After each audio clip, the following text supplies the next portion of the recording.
This Parshah is the final portion of the book of Exodus. It serves as a culmination of the detailed instructions and execution of the construction of the tabernacle, the portable sanctuary that accompanied the Israelites during their journey in the wilderness. The Parshah begins with an inventory of the materials, gold, silver, and copper, donated by the Israelites for the tabernacle. This accounting is overseen by Ithamar, son of Aaron, under Moses' leadership. Every ounce of material is meticulously recorded to demonstrate transparency and integrity in the use of communal resources. The skilled artisans, led by Bezalel and Oholiab, complete the crafting of the priestly garments, the vessels, and the structural components of the tabernacle, all according to God's precise instructions. The text emphasizes that everything was done as God commanded Moses, underscoring obedience and fidelity to the divine plan. Once finished, the people bring all the components to Moses for inspection. Moses blesses them, recognizing their devotion and craftsmanship, which mirrors God's approval of their efforts. God instructs Moses to assemble the tabernacle on the first day of the first month, Nisan, exactly 1 year after the Exodus. Moses sets up the structure, places the holy vessels, and prepares the sanctuary for service.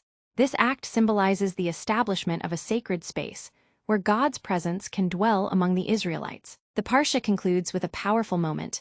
A cloud of glory, representing God's divine presence, envelops the tabernacle, and the divine fire rests upon the altar. This signifies God's acceptance of the people's work and their readiness to enter a covenantal relationship in a tangible way. The cloud also guides their travels, lifting to signal movement and settling to indicate rest. The detailed accounting of the materials teaches the importance of honesty and responsibility, especially when handling communal or sacred resources. The sages note that Moses provided this record to dispel any suspicion of mismanagement, setting a model for leadership. This resonates in Jewish ethics, where transparency in communal affairs remains a core value. The construction of the tabernacle involved the entire community, men and women, rich and poor, artisans and donors, each contributing according to their ability. This collective effort reflects the Jewish ideal of the unity of Israel, where every individual has a role in building something greater than themselves.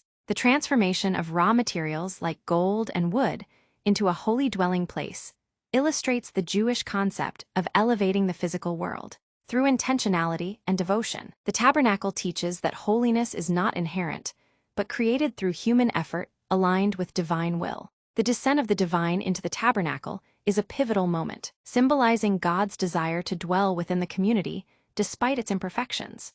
The sages connect this to the later temples in Jerusalem and to the Jewish home and synagogue, where God's presence is invited through prayer, study, and good deeds. The conclusion of Exodus represents both an ending and a beginning. The tabernacle's completion prepares the Israelites for their next phase, living as a holy nation under God's guidance. As detailed in Leviticus, the Talmud sees this as a moment of redemption, paralleling the creation of the world, where order emerges from chaos. The tabernacle is a microcosm of the universe, a reflection of the divine attributes. Each element, ark, altar, menorah, corresponds to spiritual realities, and its construction mirrors the process of aligning the human soul with God. The tabernacle restores the intimacy between God and humanity, lost after the sin of the golden calf. This Parshah inspires reflection on building sacred spaces in our lives, whether through community, personal growth, or acts of kindness.